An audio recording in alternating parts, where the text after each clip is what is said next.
Divorced, what is the craziest thing you or your former spouse did after divorce? Story 1.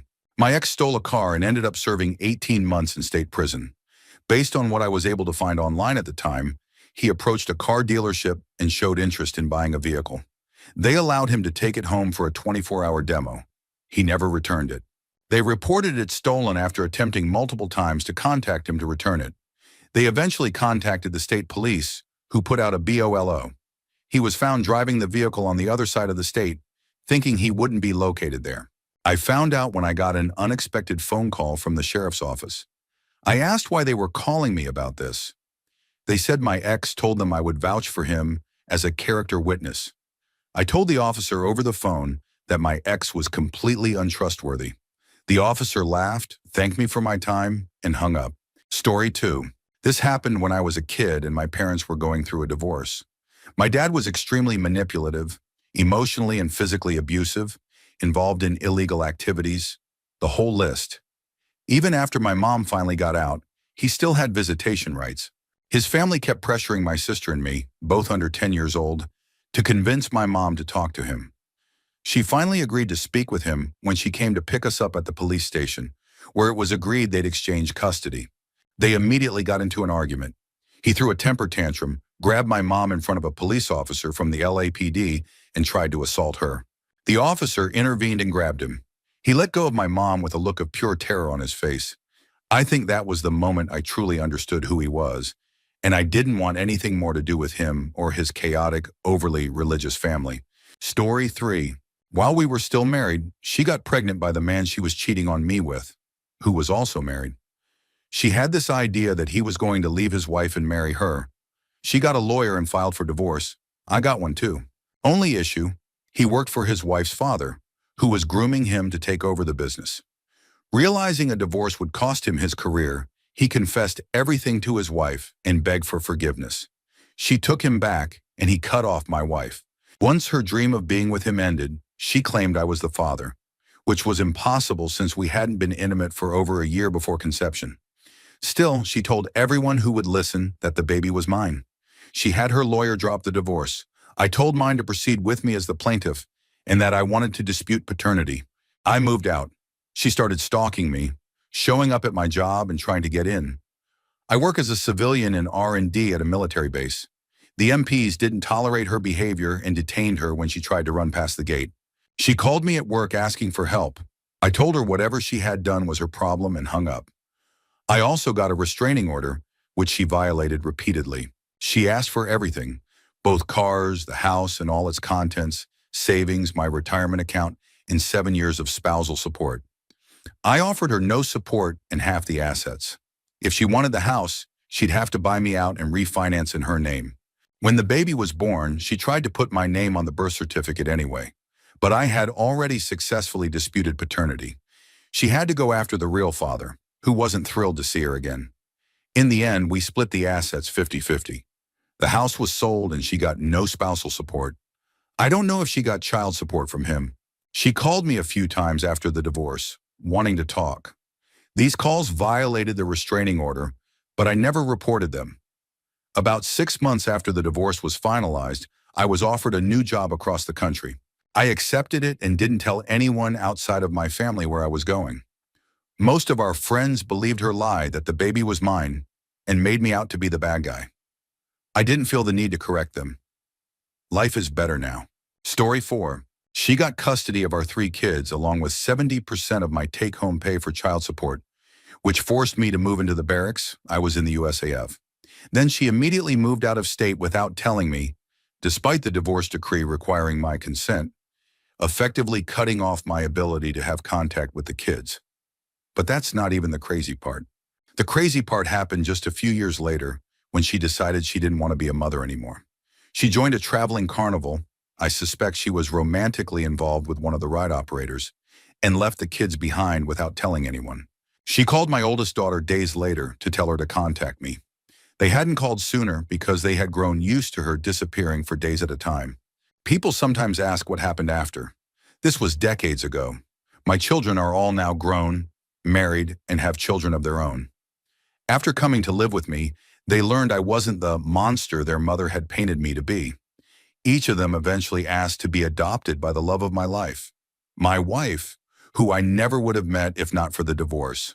Only one of my kids still has any contact with their biological mother, mainly because she still lives in the same area. But the best outcome?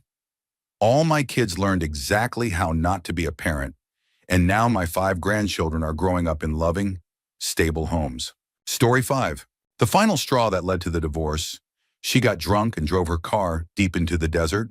She sent her friend a GPS location and said I didn't love her and wouldn't come looking. She ignored my calls but kept contacting her friend, saying I didn't care. I searched for 2 hours before heading home. I had to work in the morning. She came back and started slamming things around. Then she stormed into our room, threw her phone at me, and screamed that I didn't love her. She hit me in the face multiple times and ended up going to jail. After I filed for divorce, she completely unraveled. Due to the domestic violence charge, CPS wouldn't let the kids stay at the house, so they stayed with her parents. She deliberately stayed at the house so I couldn't see them. I refused to be alone with her, worried she'd harm herself and blame me, so I always brought someone when I had to go over. She eventually got fed up and cleaned out the house while I was at work. Everything, curtains, ceiling fans, all the furniture, was gone except the dining table, which she likely couldn't fit. I figured it was awful, but at least she was finally gone, so I changed the locks. She broke in the next day, stole the locks, leaving only holes in the doors, took window locks, cut the garage power cord, stole the blender I borrowed from my mom, popped the air mattress I was using, and shut off the main breaker.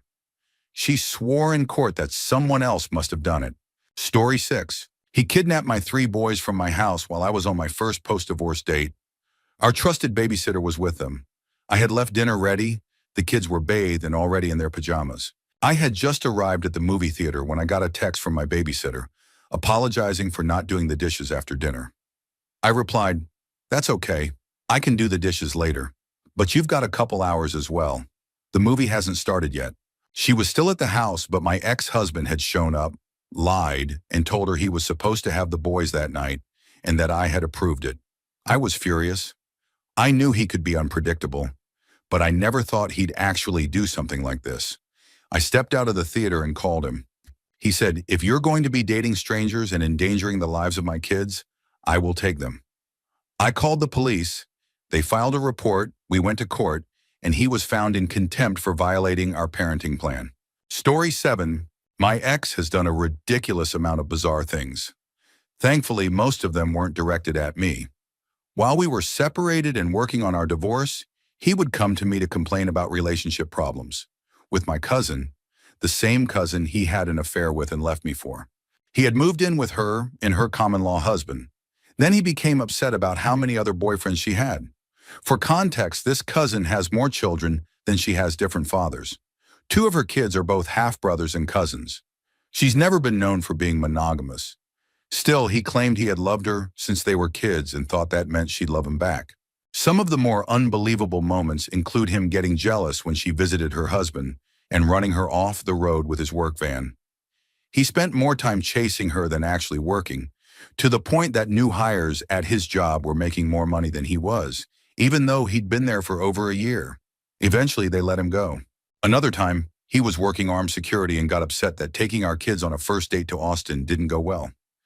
He expected to stay overnight at this woman's apartment with her kids and our kids, and she was rightfully horrified. Later, he argued with another girlfriend, not my cousin this time, but the ex-wife of a different cousin, then drove to her house in his work vehicle and threatened her with a weapon. That led to him getting fired, a restraining order, and losing the right to carry a firearm. Then there was the girlfriend who demanded he prove his love by moving into a homeless shelter with her. So he faked getting kicked out of his parents' house and spent a month sleeping outside on the shelter's patio before moving in. He lived there for years, long after that relationship ended. Eventually, he moved in with a woman he'd met just a month earlier, after dramatically asking our kids for permission, who felt pressured to say yes. It's been over 13 years of him bouncing from one relationship to the next, with the kids being involved from the start. He's currently trying to find a new girlfriend to live with because his current partner is moving to Virginia with someone else. This came after our kids had to witness constant arguments about his behavior and the collapse of their relationship. He blames me for the fact that his two oldest children have cut off all contact with him. Among the things he disliked about me as a spouse were that I was too classy and that our relationship didn't have enough drama for his taste. Story 8. We were living in another state, and about a year into our marriage, she said she wanted to move back to her home state. I didn't have anything tying me down, so I agreed. About 6 months after we moved, she cheated on me with a coworker. At the time, I was working full-time and trying to finish my bachelor's degree. She told me she didn't feel the same about me anymore and needed to move out to figure things out. I couldn't stop thinking about what went wrong. I had suspicions about that coworker, but no proof. So I checked our phone account online and saw that they'd been talking every night after work. I followed her once and saw her go straight to his house. I confronted her, and she finally admitted everything. They continued dating after our divorce. I managed to move on with my life. Eventually, she got pregnant by him, and he disappeared before the baby was even born. Karma definitely found its way back after everything she put me through, especially while I was alone in a new state without friends or family. Story 9. Before our divorce, he developed a pattern, asking me to sleep with someone else, usually for a threesome, often with friends of his or ours, then becoming increasingly moody and demanding until I gave in. Afterwards, he would spiral into extreme jealousy and need constant reassurance until it happened all over again. It destroyed me emotionally and ruined all my close friendships. I still don't understand why he had to go through that cycle, or why I didn't leave sooner. Just to be clear, there's nothing wrong with consensual non-monogamy, but what he wanted was basically a personal on-demand fantasy with no room for boundaries or consent. And if I had any feelings for someone else, he couldn't handle it. At the same time, he was always convinced I was going to cheat or leave. Shortly before I filed for divorce, he broke into my apartment twice. Once because he wasn't done talking, and another time because the complex director told him he couldn't legally be kicked out. He assaulted me while I was sleeping, then called the police and child services because I blocked him after nearly 24 hours of nonstop texts. He also assaulted someone he thought was my latest partner by throwing things at him in public, even though the person was a survivor of a traumatic brain injury.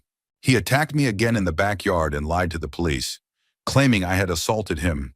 That same day, I filed for a restraining order and divorce. 4 months after our divorce was finalized, despite being granted custody of our 3 children for every school vacation, he moved halfway across the country to live with his mother, who's still taking care of him. His children haven't seen him in over a year. I even offered to pay for him to visit during summer so he could see them, but he refused. Honestly, this reflects how he behaved before the divorce.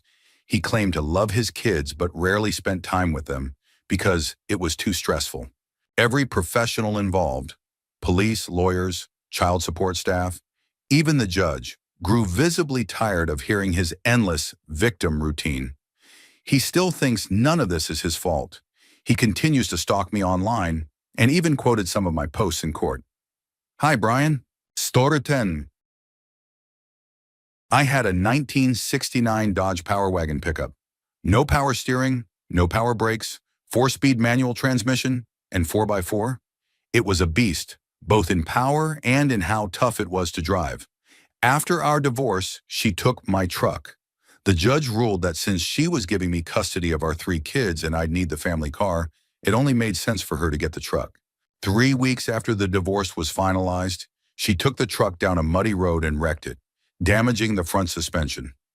She called a local tow truck guy, and he brought it back to where she was living. Since she needed a working vehicle, he offered to trade her a Chevy Citation for the broken-down truck, and she agreed. Then he called me and sold me the truck back for the same low price he had originally set for the Citation. I loved it. I spent a couple $100 fixing it up. She was absolutely shocked and furious when she found out I got my truck back. Story 11. My ex got married almost immediately. Within about 3 weeks, they were publicly engaged, and within 3 months had adopted their new partner's child. Then 3 years later, they came crawling back, broke, codependent, and struggling as both a parent and a spouse. I rejected them, and they're still together to this day. I assume they're miserable and financially unstable. Since I've been told I'm salty and should love thy neighbor, let's unpack why that's not the case. My ex and I met in the Army. I was being cheated on throughout our entire relationship and their deployment, though I didn't know it at the time. I refused to have a child with them until they got therapy for severe PTSD, and I wouldn't co-sign on a house we clearly couldn't afford. Then they ghosted me. I didn't even know they had returned from deployment until they pulled up to my house to collect their belongings, with their future spouse and a brand new luxury car bought using deployment money, while I was struggling financially. Apparently, someone told them I could report them for infidelity, which is a serious issue in the military. After that, I received a wave of hateful calls and texts, along with threats from their new partner. In the twist that anyone who's been to MEPS might have seen coming, their new spouse led them straight into financial ruin. They racked up debt, committed identity theft by opening credit cards in my ex's name, and ultimately left them bankrupt. My ex was medically discharged, lost the house, and is now working a manual labor job while supporting someone who doesn't even have $10 to buy juice for her child. For years, I'd still get the occasional text or call from their area code, usually with them trying to reconnect or subtly ask how much money I was making. I've spent thousands of dollars and over 5 years in therapy processing all of this. I came from a rough background and latched onto the first person who made me feel loved. I rushed into things in classic early career military fashion. Deep down, I think I always knew I was with someone who chased emotional highs and would run off the moment something shinier came along. But I'm not bitter anymore. The way I see it, the universe gave us both what we wanted. I wanted to heal and grow before committing to motherhood or home ownership. They wanted the big house and instant family. Consequences be damned. Sure, it would have been nice if it hadn't ended in a public engagement announcement, but worse things have happened to better people than me. Every now and then, I see that expensive car they once flaunted, and it makes me smile. I send a silent, hope they're okay and stay far away, prayer into the void and return to the beautiful life I've built. So yeah, if someone in the comments or my messages is feeling salty about this, maybe a little love and humility would serve them better than trolling me online. Story 12. After we got divorced, my ex immediately started dating someone who was not only a skinhead in appearance, but also affiliated with a larger white supremacist group. To his credit, he did ask my permission to date her since we were still married but separated. That caught me off guard. I gave him my full blessing and even joked about her red flags. We laughed and I ended it with, "She's your problem now." Fast forward 4 years later, and she called me sobbing. I had changed my phone number twice, so I had no idea how she even got in contact. She cried uncontrollably while trying to tell me how badly she had messed up and that she needed me back. That was a first. But at the time, I was in a happy relationship with someone who treated me incredibly well. I had built a life that once felt like a fantasy. Her voice brought back a flood of memories, but all I could say was, "I'm sorry, I can't." 2 years later, my relationship had ended amicably. Then her boyfriend, the one she had moved on with, contacted me on Facebook. He said he needed to talk.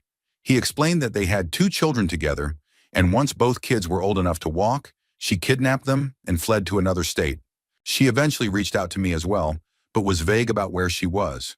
She was likely seeking help, maybe financial, maybe emotional, because she had made some dangerous choices and was now on the run from a gang tied to that supremacist group. Thankfully, I wasn't the same person I used to be. I politely declined and wished her well. I haven't heard anything since. Her social media is gone. It felt like the final episode of a dramatic series that got canceled, leaving everything unresolved. I'd be lying if I said I wasn't curious about how it all ended, but I have zero interest in getting involved. Honestly, I don't even know who I'd root for in that story. I just hope the children are safe and being cared for, though I know that's probably wishful thinking. If nothing else, I learned an important lesson. It's okay to walk away and say, "This isn't my fault and it's not my problem." Story 13. I'm not divorced, but when my parents separated, things took an unexpected turn. My mom walked out on my dad without warning. None of us in the family saw it coming. Surprisingly, the divorce was pretty amicable overall. In fact, my dad kept teasing her even after the separation.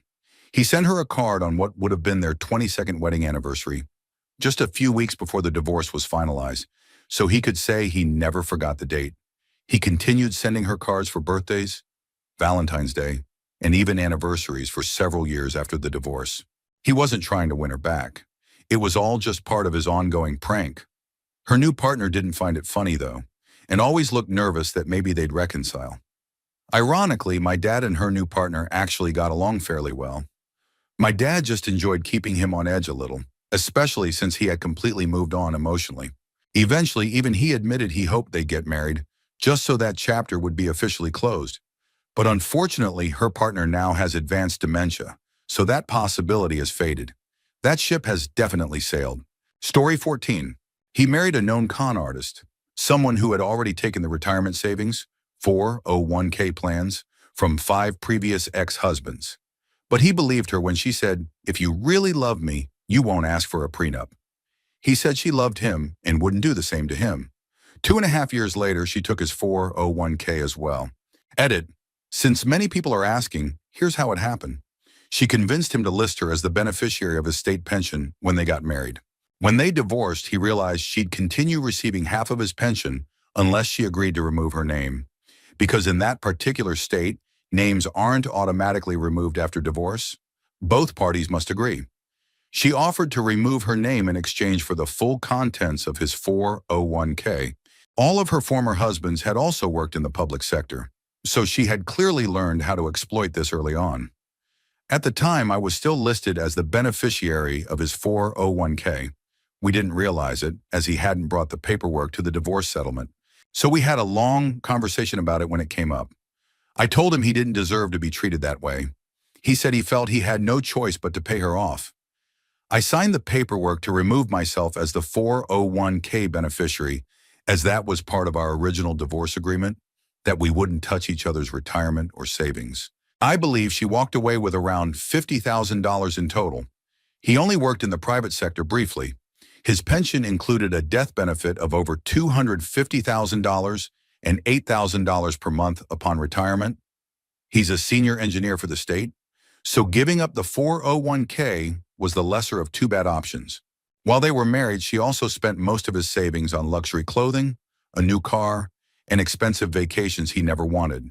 He was into camping, not Vegas. He had to delay retirement by 5 years to financially recover. Story 15. About 6 months after the divorce, I had moved into a small apartment and was having a quiet night in with a date. I hadn't heard from my ex-wife in a while, and the few times we did talk, it was cordial. My date and I were watching a movie and cuddling on the couch when someone knocked at the door. I assumed it was a friend and opened it without checking. It was my ex-wife. She shoved the door open and walked in. I have no idea how she found out where I lived. I never told her, but I suspect a mutual friend. She started yelling and caused a scene because I had someone over. I told her it was none of her business, but she threatened the woman I was with. My date left after just a few minutes, clearly uncomfortable. Then my ex pulled a knife from the kitchen drawer and threatened to harm herself. I managed to calm her down and get the knife away. We sat and talked for a while. She said she missed me, going on, though when we were together, she treated me terribly. Eventually, she said she needed to use the bathroom, which was in my bedroom. After a while, she didn't return, so I checked on her. What I found shocked me. She was lying naked in my bed, clearly trying to seduce me. I froze and asked her what she was doing. She said something like, "Don't you want this? Don't you miss this?" When I said no, she tried to throw herself at me, attempting to take off my clothes and kiss me. I resisted and pushed her away. This back and forth continued far too long, with her persistently trying to touch me. Finally, she got the hint and left. One of the wildest, most unsettling experiences of my life. Story 16. My ex was 10 years older than me, had a serious shopping addiction, was deep in installment debt, and had been diagnosed with bipolar disorder, type 2. Things took a turn when she called the police on me in my own home in an attempt to force me to leave. Even though the mortgage and title were in my name alone, I decided to leave and stay with my parents during the divorce process. I hired an attorney. Meanwhile, she moved in with her mother and played the innocent victim. Just a week into a new job, I was served with a protection order accusing me of verbal, mental, and physical abuse. I had never touched her or even raised my voice.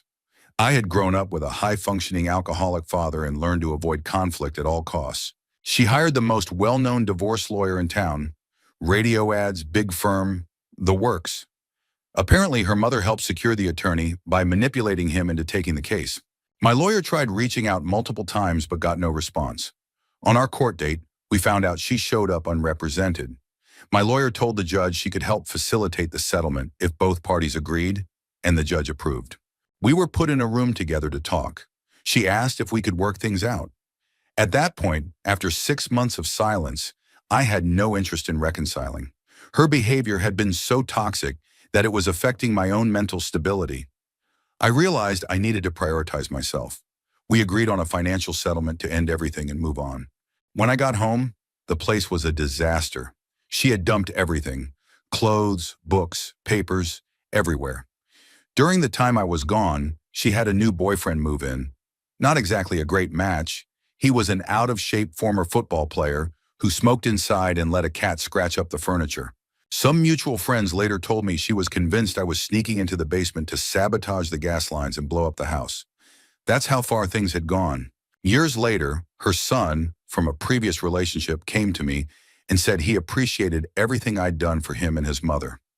He told me he considered me more of a father than his biological dad ever was during the decade I was married to his mom. I have no idea where she is now. I hope she got the help she needed. As for her attorney, the top-rated one, turns out her mother had been involved with him romantically and blackmailed him into representing my ex. Once the law firm found out, they forced him out and his wife divorced him shortly after. Story 17. We divorced because I am gay. Afterwards, she remarried twice. Her second husband, Jack, passed away, and she eventually married Randall, her third husband overall, and arguably her worst decision. She eventually ended that relationship. Later, she and I decided to vacation together, traveling through New England, Montreal, and Quebec City to check some states off my list. At that point, I had visited every state except Hawaii. It was a whirlwind trip, like a survey course, spending just one night in many different towns and cities. For example, we spent a night in Millinocket, Maine, and climbed Mount Katahdin the next day. In 2005, we even took an 11-day cruise to Alaska together. Keep in mind, we divorced in 1981. My ex passed away in 2009 from cancer. Of course, there were painful moments and heartaches after 18 years of marriage and 2 sons.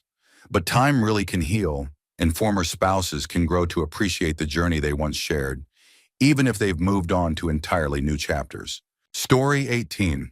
I could honestly write a book about my 2 ex-husbands. I've had to space out these stories with friends because they start thinking I'm making them up. But here's one that stands out and is easy to summarize. While we were separated, my ex had a duplicate key made for my Jeep. I don't know how. Maybe he did it long before, anticipating the divorce. One night I found flowers inside my car with a card that read, "I've been watching you. Love, Scott." His name wasn't Scott. At the time, I worked at a UPS hub and interacted with tons of people, some of whom were actually named Scott. I found the flowers after a late shift in a dimly lit parking lot. I panicked. I called him, as I'm sure he hoped I would, and he came over that night to make sure I was okay because of Scott. Suspicious, right? The next day I told my brother, who also worked at UPS. He immediately suspected it was my ex and told me to bluff. So I told my ex I was asking UPS to pull the security footage and that the company would press charges for harassment or trespassing. In reality, there were no cameras, but I still had to create this whole ordeal at work. I felt ridiculous, but it worked. He confessed and admitted it was a desperate attempt to win me back. If I had even a sliver of doubt about ending that relationship, that moment erased it completely. Story 19. This one isn't about me, it's about my parents. After years of trying to make it work, my mom finally divorced my dad. He had serious substance abuse issues that only got worse with time. My mom gave him an ultimatum: choose his family or his habits. He didn't choose us. After she filed for divorce, he stole $6,000 from her, money she'd been saving for dental work. She had struggled with substance use herself in the past, and her teeth were in bad condition. On top of that, he used me as a pawn to hurt her emotionally. He created constant tension at home and started fights for no reason. It all came to a head when I got home from volunteering at the library around 9 p.m. My mom called, and I mentioned I had just gotten home. My dad stormed out of his room, got in my face, and started screaming so aggressively that he was spitting on me. My mom reminded him I was 18. It wasn't a school night, and I had no curfew. Plus, I was a good kid and only 10 minutes away. He didn't care. He insisted that I accept any punishment he handed down, regardless of any agreement with my mom. This became a daily nightmare. He would wake up and start harassing me, then continue when he came home from work. He even threatened to hit me. One day he raised his hand toward me, and I told him that if he ever laid a hand on me, my mom, or my siblings, I'd end him in his sleep, and the coroner would chalk it up to complications from his sleep apnea. He never tried anything after that. Story 20. This story is about my mother. After the divorce, if my mom dared to go out on a date or visit longtime friends, my dad's circle of loyal followers, his so-called flying monkeys, would immediately report back to him. As punishment, he'd cancel his scheduled visitations at the last minute. This went on for years, even though my dad remarried almost immediately after the divorce. According to him, my mom should be devoted only to her children and wasn't allowed to betray him by living her life. He constantly claimed she hadn't raised us properly, even though he barely saw us, supposed to be more often, but he rarely showed up, and did nothing to engage with us when he did. He also dragged her to court multiple times trying to lower child support. He said the kids were solely her responsibility, that she never worked. She worked 2 jobs to support us, and that she was misusing the money. Every time the judge sided with my mom and even penalized my dad for failing to send support payments consistently. My mom never told me any of this. I learned it from her relatives after my dad tried something illegal involving me. They had kept quiet for years because my mom begged them to, wanting to protect our chances of having a relationship with our father. But they made it clear that if he ever did anything to hurt us, they wouldn't hold back. Story 21. We became roommates. We had always been better friends than spouses. Our divorce felt more like a relief than an ending. It worked out for everyone, and our daughter loves having us both in the same house. Edit to answer questions below. We got amicably divorced in 2013. Afterward, we lived separately, with our daughter splitting time between our 2 homes. We remained close friends, still hanging out for cookouts, board game nights, and other gatherings. My ex got remarried and bought a house with her new husband. Unfortunately, he turned out to be abusive, so they divorced. She couldn't afford to keep the house on her own, and since my lease was ending in 2016, I offered to move in and help by paying rent. The arrangement worked so well that last year we refinanced the house to remove her ex-husband's name and add mine as co-owner. I don't expect it to last forever, but as long as our daughter benefits, it works.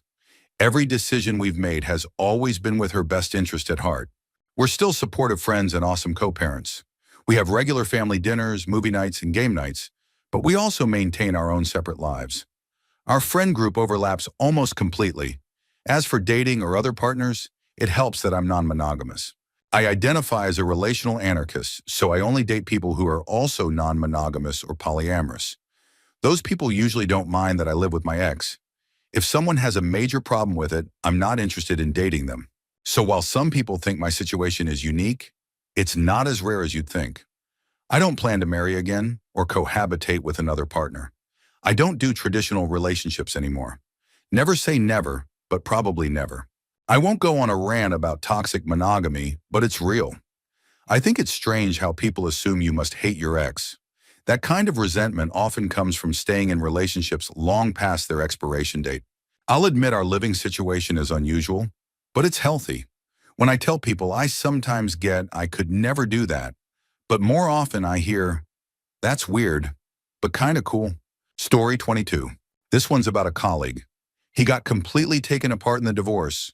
And since he worked 60 hours a week in finance, the judge granted him limited custody. He didn't take it well. He started hanging out at college bars every night, hitting on anyone he could. Sometimes it worked. He began telling everyone at the office that we were lame for not living like he did.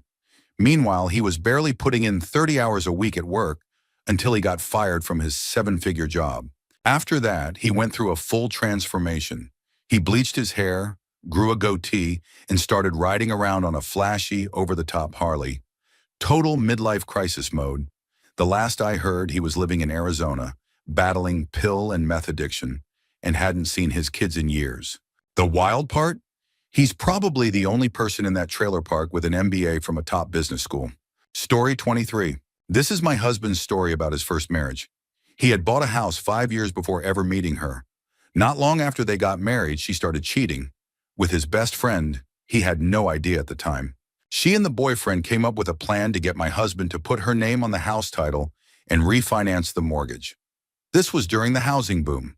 She ended up using the equity money for herself and her boyfriend. That's around the time he discovered their relationship. He kicked her out and filed for divorce. But she had legal connections and dragged him through the court system. The divorce decree required him to refinance the home and remove her name. But by then, the housing market had collapsed, and he couldn't qualify, despite trying multiple times. A few years later, she and the same boyfriend, now her husband, wanted to buy a house. She took my husband to court for being in contempt of the divorce decree because her name was still on the old house. Even with documentation proving he tried to refinance, the judge, connected to her family, found him in contempt. He had to pay her a settlement, all associated legal fees, and was sentenced to 5 days in jail. But here's the twist. Once he got out, he was finally in a position to file for Chapter 13 bankruptcy. He included the house, the refinance loan, and the legal fees. Guess who the banks and attorneys went after for repayment? Not him. Story 24. I was in a 3-year relationship while living and working in a different country. As my visa neared expiration, my partner and I got married so we could stay together. I thought everything was perfect. We had a home, I had a great job, we were planning a future together. I was just 6 months away from getting permanent citizenship. Then I found out my husband had been cheating for nearly 6 months with someone I'll refer to as EB, short for extreme betrayal. I separated from him immediately. He moved in with her right away. Still, he and I agreed to keep our marriage active on paper so I could finish my citizenship process. But EB didn't like that. She got pregnant and hated that her partner was still legally married. With only 3 months left until I could get citizenship, she reported our situation to the authorities. That triggered an investigation. As a result, my residency and citizenship application were revoked. I lost my visa, my job, and I was deported. I'm now banned from that country for 5 years for alleged visa fraud. She quite literally had me removed from the country. It was brutal. Story 25. Hello, I've been divorced twice, and my first wife was the difficult one. Here are some of the things she did, both before and after the divorce. It started with smaller things like punching and kicking me whenever she felt jealous. But over time, her behavior escalated. She once came at me with a kitchen knife, and after that, I had to start hiding them. One day, she grabbed a pencil and tried to stab me. She missed her original target and ended up stabbing me in the stomach. She would also pretend to overdose on pills just to get my attention. When I told her I wanted a divorce and served her with the papers, she would sit next to my bed at night and keep me from sleeping. Whenever I'd close my eyes, she'd kick or stomp on me to make sure I stayed awake. This went on for several nights in a row until I mentally broke down and had to move back in with my parents. I gave her 2 months to move out of the apartment, which was mine. Ultimately, I had to legally force her out after the divorce was finalized, but it didn't end there. She broke into my apartment while I was at work and stole some of my most cherished belongings. Then she injured herself and told the police I had done it. One day, she even sent 2 men to my place to beat me up. She went so far as to manipulate the family of my best friend into believing that I was abusive and unstable. Story 26. I got divorced in 2017. Afterward, my ex-wife and her new husband stole my identity. They were able to answer all those security questions used by banks and credit agencies, like previous addresses or auto loan information, because we had been together for 12 years. Now it's 2021, and she's still interfering in my life. I've had to put everything in my current wife's name. I keep only the bare minimum in my own. I've had to fight with credit unions to ensure that no one can unfreeze my accounts unless I personally send them a copy of my birth certificate and PIN. That's how easily they were able to bypass normal security procedures using outdated personal info. I've filed police reports in 4 different counties. I've handed over evidence, pointed out exactly where the authorities should look, and nothing has been done. I've submitted complaints to everyone I could think of, from the post office to cybercrime agencies. Even Social Security has refused to issue me a new number. Yes, I'm angry. I've never hated anyone before in my life. I'm a laid-back person by nature. But I can say without hesitation or regret that I truly despise what she's done. Story 27. This story is about my dad. He divorced his first wife in 1975 under fairly normal circumstances. They simply fell out of love, and she had developed a drinking problem. They had one child together. She had always been a bit vindictive, and after the divorce, she never let my dad see his child again. What he didn't know was that she had been having an affair with the neighbor. They ran off to Hawaii and didn't tell my dad anything. He was heartbroken. It wasn't until 2 years later that my dad's sister bumped into the ex-wife's mother at a store and found out where they had gone. My dad was 31 at the time and didn't have the resources or knowledge to find them. This was the late 70s. No internet, no email, no smartphones. He feared he would never see his child again. Life moved on, and the regret never left him. Over time, he had other children, including me, and ended up with 6 kids total from 4 different marriages. We all knew the story of the child he lost and how much he wished things had been different. Then 2 days ago, I managed to find that long-lost child using a website called Truth Finder. By searching the parents' names and some old addresses, I tracked down someone who appeared to be the child's sister, from the mother and the neighbor. After 4 hours of searching and calling many disconnected numbers, I finally found one that matched the information on the site. I left a vague voicemail, careful not to say too much in case this person didn't know about any of it. Thankfully, she called back. I explained who I was and why I was reaching out.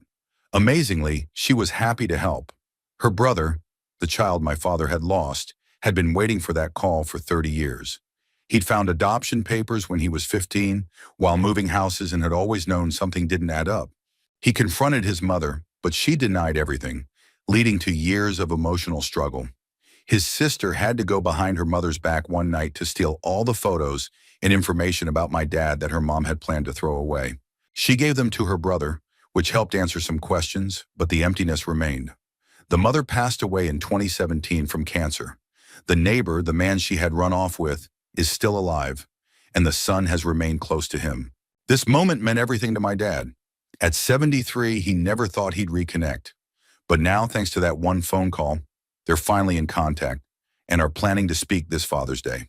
The sister has been amazing, helping guide the communication. The son is now an accomplished, bilingual adult, an avid cyclist, and a genuinely good person. He even looks almost identical to my grandfather at the same age. Helping my dad reconnect with his child has been one of the most meaningful things I've ever done. If you or someone you know has a child they've never met, don't give up. They might still be waiting, hoping for that call. Story 28. She convinced her new boyfriend to try and intimidate me into giving up my share of the property that was jointly in our name. He called and demanded to meet. When he wouldn't take no for an answer, I finally agreed, but only under the condition that we'd meet at 7 a.m. in a very public cafe. After listening to him rant and berate me for about 5 to 10 minutes, he got up and stormed out. I figured that was the end of it. But then he came back, this time with my ex, who to my surprise was clearly pregnant, probably around 7 months along. He pointed at her, made her sit at the table next to mine, and continued his angry tirade. He never let her say a word. When he finally stopped talking and tried to pay for the coffee he hadn't touched, I told the staff that it was on me. He left fuming, completely forgetting about my ex who was still sitting there. I don't know if they're still together. Even though I initiated the divorce, I felt genuinely sorry for her. She deserved better than that guy. Story 29. My ex-wife stole money and assets from me for years. I never suspected anything. She was my best friend, and I trusted her completely. During the final year of our marriage, she was dating 4 different guys, often at the same time. Since we worked opposite schedules, I didn't suspect a thing. After I moved out, she told her best friend, someone she had known since 6th grade, about everything she'd done to hurt me.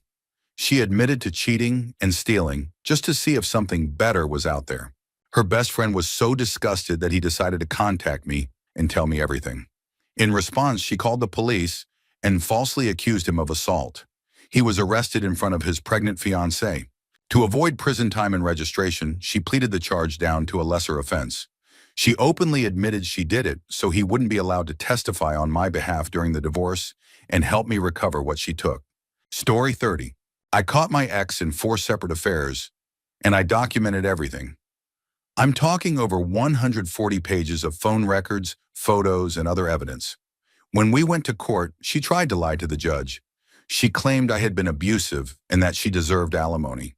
She denied the affairs completely. But I just stood there as my lawyer submitted all 140 pages of documented proof. The judge actually laughed her out of the courtroom. Unfortunately, she dragged the divorce out for another year and a half. She refused to sign anything, kept filing false accusations, and tried to get a protective order against me. She even contacted my workplace, I'm a social worker, and tried to claim I was mistreating clients. She also opened 3 credit cards in my name and racked up over $3,000 in debt. The worst part, she turned my entire social circle against me. She published private photos of me online, made my church community believe I was a monster, and left me completely isolated, except for my family. The stress led me to attempt suicide. Eventually, she stopped showing up to court. The judge finalized our divorce and barred her and her lawyer from filing any further motions. She was ordered to pay back the debt, but never did. My lawyer advised that pursuing her further would cost more than it was worth, so I ended up declaring bankruptcy. Today, I still have my job and have even been promoted twice. She's living in her parents' basement and can't keep a job. My brother and her brother work at the same place, so that's how I hear updates. Story 31. My ex moved back to California after we separated. I'm from Canada, and that's where we had lived together. Eventually, she came back and tried to hook up with a guy she thought would make me jealous. I never understood why, because I was the one who kicked her out after I caught her cheating with random people she met online. I genuinely didn't care anymore. When she realized I wasn't upset, they split, and she had nowhere to go. She wasn't a citizen, so she ended up becoming a stripper. I just felt bad for her. About 6 months later, I started dating again and eventually met someone amazing. My second wife and I will be celebrating our 13th anniversary this July. I knew everything my ex was doing after we split because we had only mutual friends, most of whom had known me longer. They even joked about taking me to the club where she worked, but I declined. I didn't want to put her through that kind of embarrassment. She finally went home after one of those mutual friends, who she had been living with, got fed up and wrote a letter to her father.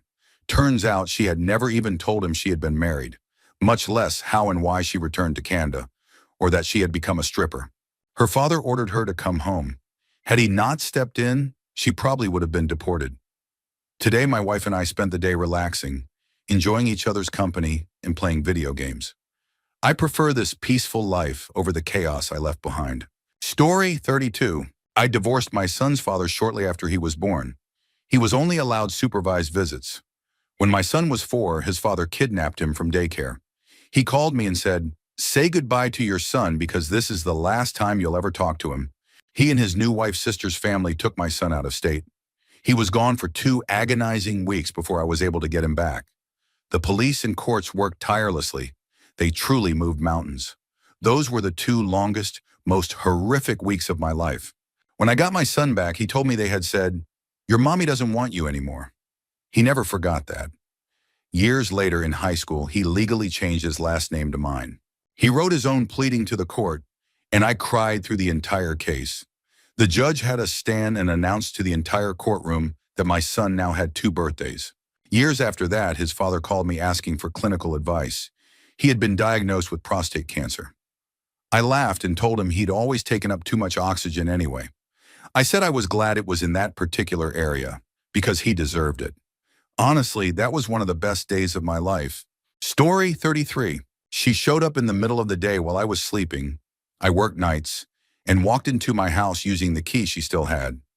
I woke up to her screaming downstairs, telling me I needed to take the kids, who were 1 and 3 years old. I came down and she placed the kids on the floor and walked out. A few minutes later, I got a text from her that said, "Tell the kids I love them, and if it comes to it, yeah, I stole your gun." I went to check, and sure enough, my gun was gone. I called the police. 2 officers arrived, one of whom I knew from a previous incident. One officer left to search for her, and the other went to his patrol car to start the report. While he was working, she pulled up in her boyfriend's car. The vehicle had obvious side damage, 3 flat tires, and damaged rims. As soon as she stepped out, she was detained. She was extremely intoxicated and completely incoherent.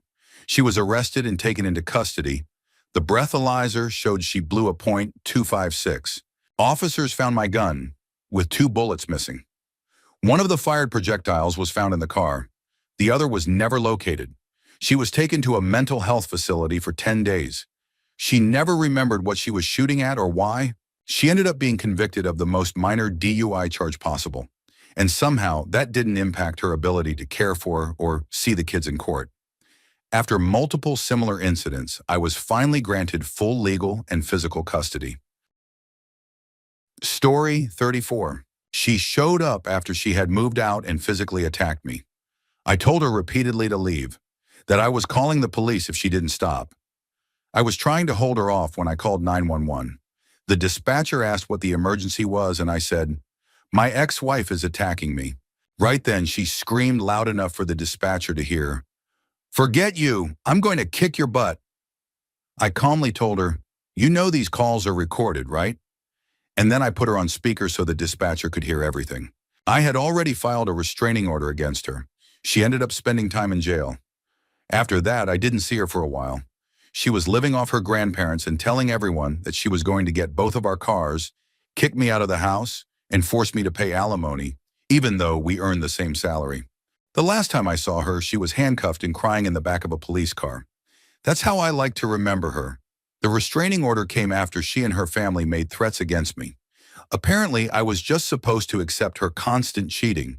She even stole the mattress off our bed while I was working, on Valentine's Day. Story 35.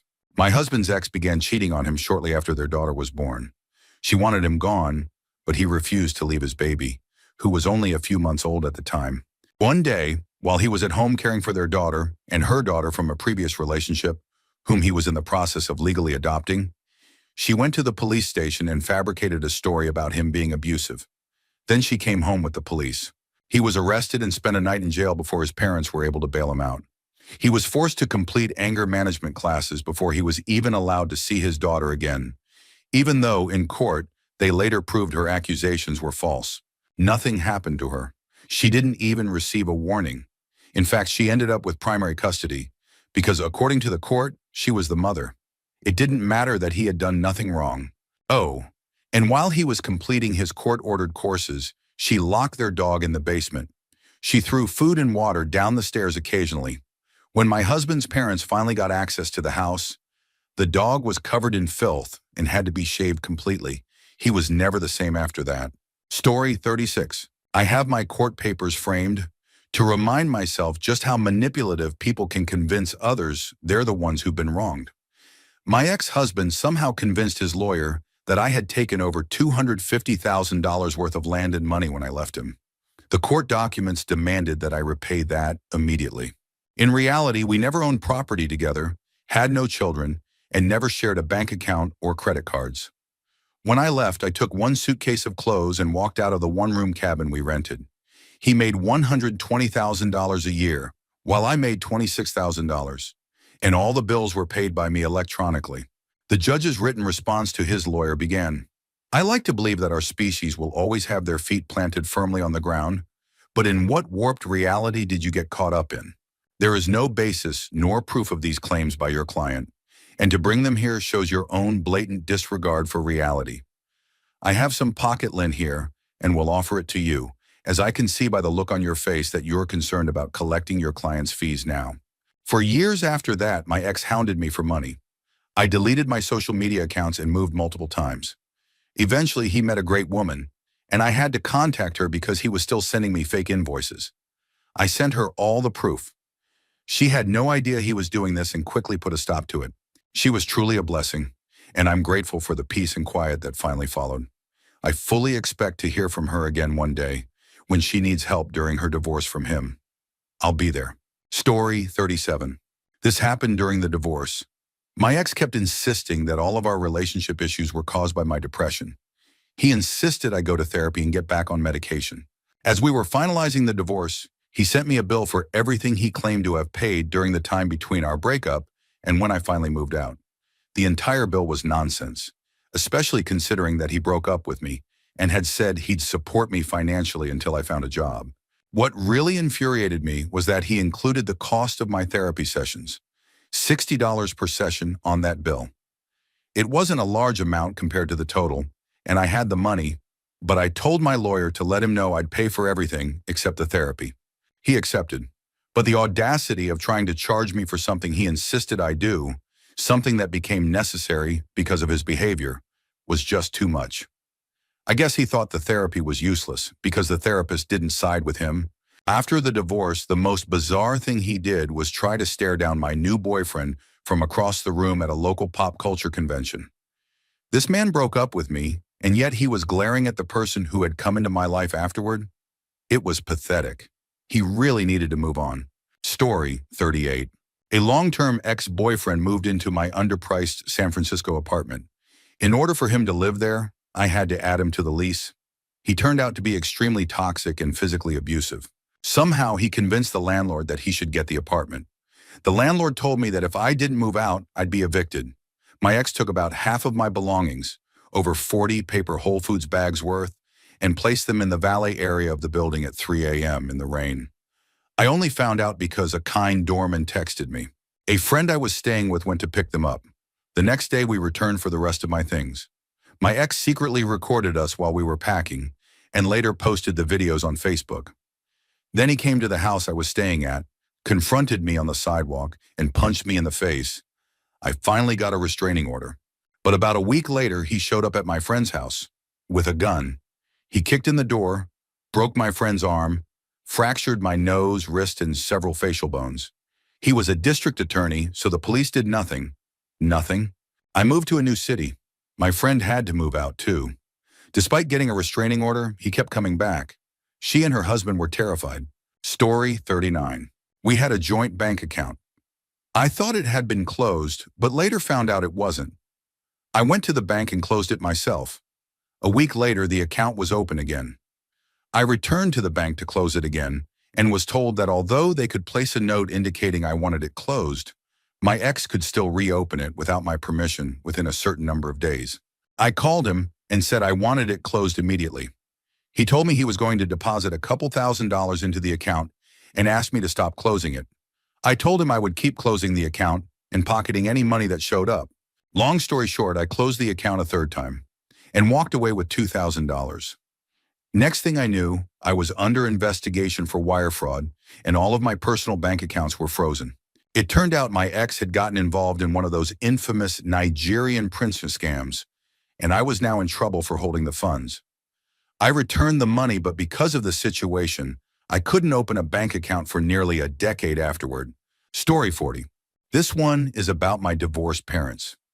I went on a vacation with my father, had a great time, and sent lots of pictures to my mom. Afterward, my father stayed behind for a few extra days. A few days before he was supposed to return, my mother told me she was heading to her summer home with a friend. I was excited, thought I'd have the house to myself and could spend time there with my boyfriend. But one night, my mom unexpectedly came home. And guess who was with her? My father. Yes, the same two people who had spent years supposedly hating each other and making my life miserable because I was always caught in the middle. Turns out they had secretly been spending time together, planning to rekindle their relationship without telling me. I found out that day, along with the news that my grandfather, my mom's dad, had passed away. Not only did I learn about the loss of someone I loved dearly, but I also found out that my parents had been pretending to hate each other while trying to get back together, knowing full well that I was against it because living with both of them in the same house had been awful for me. Their excuse for not telling me? That it wasn't any of my business. Story 41. I'm not divorced, but this is something my mom told me when she went through her divorce. She had filed because my dad was using drugs and he was removed from the house. One day she had to meet with him for some reason, but didn't have anyone to watch my baby sister, so she brought her along in the car seat. While she stepped out of the car to have a quick talk with him, he suddenly ran around the car and attempted to jump into the driver's seat, trying to kidnap my sister. Thankfully, my mom stopped him, but it was terrifying. To make matters worse, during the separation, all of their accounts still had his name on them. She couldn't shut anything down because of that. He kept spending and racking up debt, and she was left responsible for thousands of dollars. Despite being the only one earning an income and trying to finalize the divorce at the same time,